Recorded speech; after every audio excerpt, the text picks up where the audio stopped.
Polisi menangkap terduga pelaku pembunuhan perempuan hamil yang ditemukan di sebuah ruko Kelapa Gading, Jakarta Utara.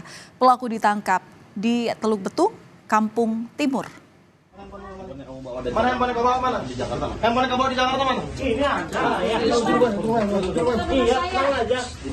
Iya, Saat diamankan, terduga pelaku menangis dan tak mengakui perbuatannya. Terduga pelaku berinisial A ditangkap di kediaman orang tuanya yang ada di Teluk Betung Timur, Lampung. Dari hasil penggeledahan, polisi menemukan telepon seluler milik korban yang hilang saat kejadian. Saat ini, pelaku dan barang bukti dalam perjalanan menuju Jakarta untuk selanjutnya dilakukan pemeriksaan intensif di Polsek Kelapa Gading. Mana yang paling bawa mana? Di Jakarta. Yang paling bawa di Jakarta mana? Ini ada.